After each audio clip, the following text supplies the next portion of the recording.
kalau melihat dari tayangan-tayangan statement lawannya atau mantannya itu, gue malah lebih fokusnya kok dia bukan ke urgensinya tuh anak gitu ya, tetapi kayak lebih ke harta, lebih ke ngungkit-ngungkit gitu. Ngungkit-ngungkit itu kan dengan tujuan lu mau ngebahas atau lu mau.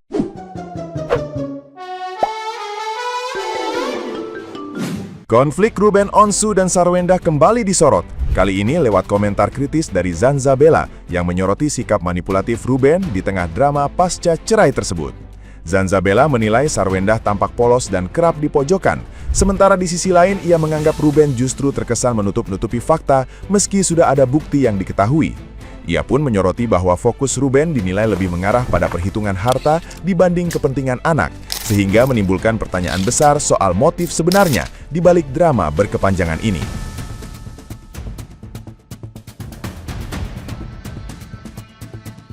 Yang mengejutkan, Zanzabella mengungkapkan bahwa dirinya telah menerima sejumlah bukti dari orang-orang yang mengaku sebagai korban Ruben menyusul sayembara yang pernah ia buat sebelumnya. Beberapa di antaranya bahkan disebut telah diundang untuk tampil membuka suara. Namun, Zanzabella menyayangkan proses ini berjalan terlalu lambat dan mendesak agar seluruh bukti segera diungkap secara cepat, sehingga persoalan hak asuh anak maupun harta bisa segera tuntas tanpa berlarut-larut.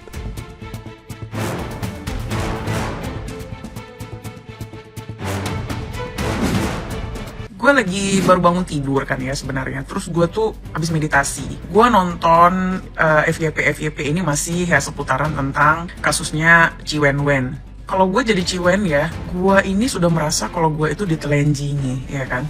Terus gue harus memakai baju gue dengan cara apa? Dengan cara gue menepis segala tuduhan, satu. Yang kedua, gue akan mengcounter apapun isu yang misalnya gue memang tahu hal ini, gue harus bilang.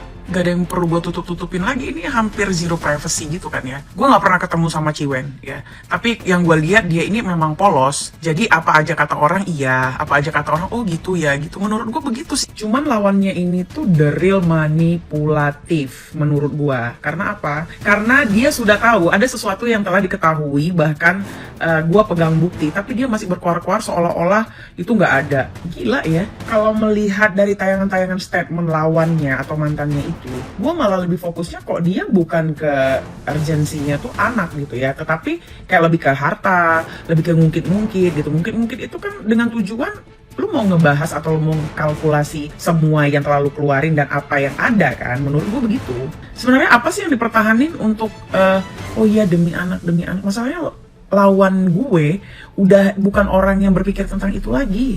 Tapi gue mau ngingatin ya, yang kemarin gue sayembara kalau ada korban terkait siapa gitu ya, itu udah ada beberapa orang yang mengirimkan bukti-bukti dan mereka mengaku adalah korban ya. Bahkan mereka mengaku ini akan tayang karena udah diundang ya. Tapi menurut gue ini tuh kelamaan banget gitu loh.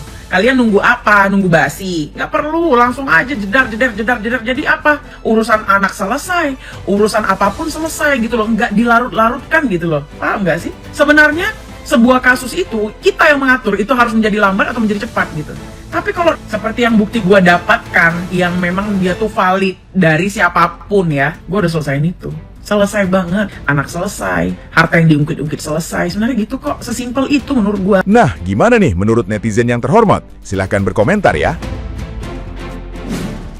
Hari ini aku telah membaca beberapa portal berita dari Instagram maupun Threads ya. Ada beberapa tuduhan ke Sarwenda dari pihak RO. Kenapa menurut aku hal ini adalah hal yang paling kontras? Karena udah pada tahu ya. Semuanya udah pada tahu pada dasarnya yang menyebarkan berita tersebut adalah pihak dari kuasa hukum RO ya. Dimana ini bukan secara sengaja ya, tapi ini secara tidak sengaja. Ini merupakan jalan Tuhan untuk menunjukkan sebuah kebenaran ya. Ini secara tidak langsung soalnya. Baratkan ini seperti senjata makan tuan ya, dimana alih-alih ingin membantu tapi menjerumuskan. Kenapa menjerumuskan? Karena ini adalah merupakan sebuah aib yang telah tersebar oleh pihak kuasa hukumnya sendiri. Hal yang paling aneh dari pihak kuasa hukum RO, pasti teman-teman pada setuju apa pendapat aku kali ini ya.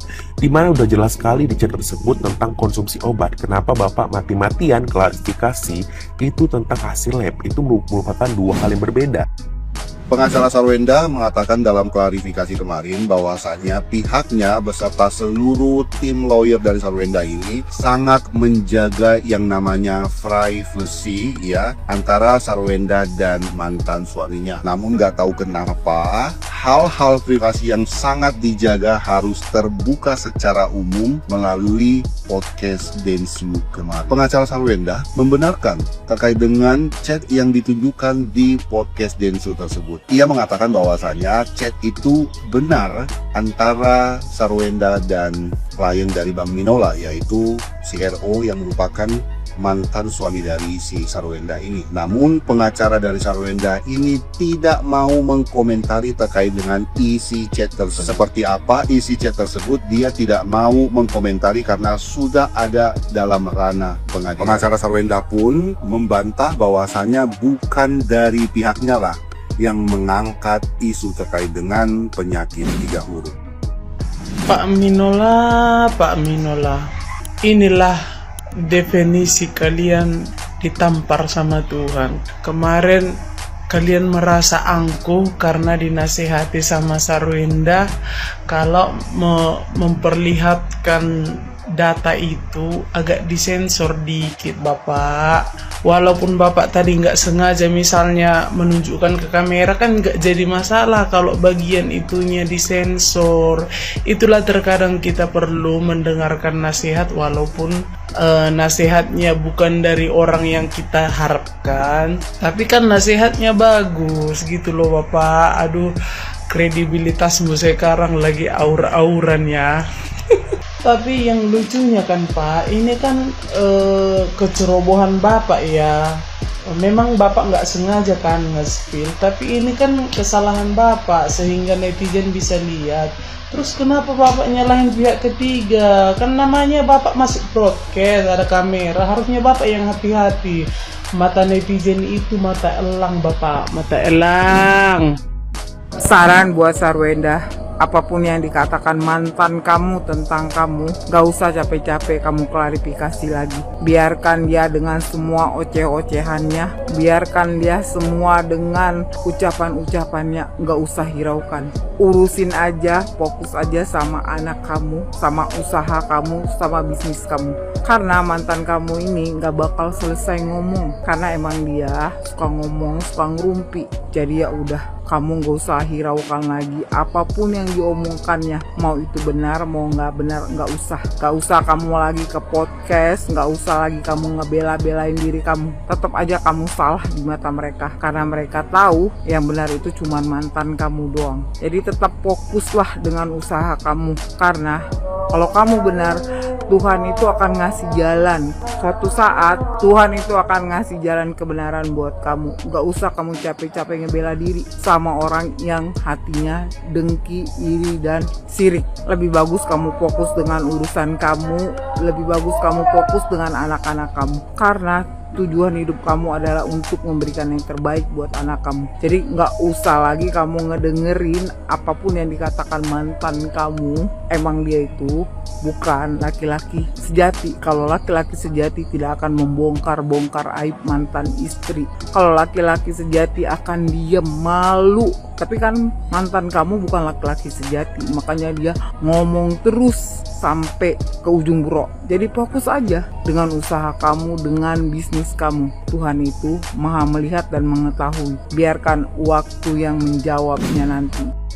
Bang Minola, Assalamualaikum warahmatullahi wabarakatuh. Selamat sore Bang. Gimana nih Bang? Udah terverifikasi 2 kali Bang. Klien Bapak ganti nomor apa enggak Bang? Gimana ya? Ya aku tahu banget sih, Bapak kan kerjanya secara profesional, akan membela klien dengan cara apapun gitu. Cuma aduh gimana ya Pak, kalau seandainya setiap pernyataan Bapak selalu dipatahkan oleh klien Bapak sendiri, terus gimana dong Pak? Gimana supaya kita bisa mempercayai setiap, ya nggak setiap sih, ada beberapa di pernyataan Bapak. Ya aku tahu Bapak kan emang kerjanya dan tanggung jawab tugasnya itu emang untuk membela klien Bapak. Cuman ini beberapa pernyataan Bapak dipatahkan sendiri oleh klien Bapak. Kemarin Bapak berkali-kali bilang nggak pernah ganti nomor, tapi sekarang coba, sekarang ditegaskan lagi di podcastnya Master Deddy Corbusier. Gimana ya sebutannya? Bang Deddy lah, Bang Deddy. Dipatahkan lagi Pak, ganti nomor dan alasannya bla bla bla bla. Tolong atensinya Pak. Aduh, gimana ya?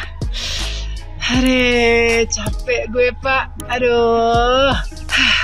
Ya terserah netizen, kalian ya percaya atau enggak, terserah, kembali kepada netizen Indonesia. Oke? Bye Pak.